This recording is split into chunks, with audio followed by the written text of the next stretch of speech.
గుజరాత్ విహారయాత్రలో తీవ్ర విషాదం చోటు చేసుకుంది. వడోదరలోని హన్ని చెరువులో పడవ మునిగి 8 మంది విద్యార్థులు మృతి చెందారు.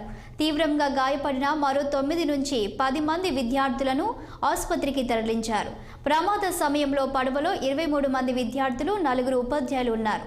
అయితే పడవ మునగడంతో మిగిలిన విద్యార్థులు నీటిలో గల్లంతయ్యారు.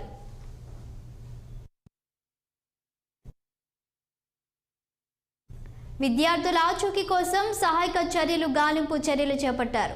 విహారయాత్రకు వెళ్లి వస్తుండగా ఈ ప్రమాదం జరిగింది. సామర్థ్యానికి మించి విద్యార్థులు పడవలో ప్రయాణించేందుకు ఎక్కడంతోనే ఈ ప్రమాదం జరిగిందని చెబుతున్నారు. సహాయక చర్యలు మాత్రం ముమ్మరంగా గల్లంతైన విద్యార్థుల కోసం ప్రారంభమయ్యాయి.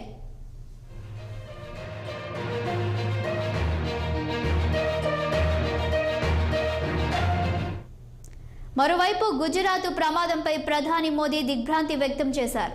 మృతి చెందిన ప్రతి చిన్నారి కుటుంబానికి మోదీ 2 లక్షల రూపాయల ఎక్స్గ్రేషియా ప్రకటించారు. అలాగే గాయపడ్డ వారికి తక్షణ సాయం కింద 50,000 రూపాయలు అందించారు.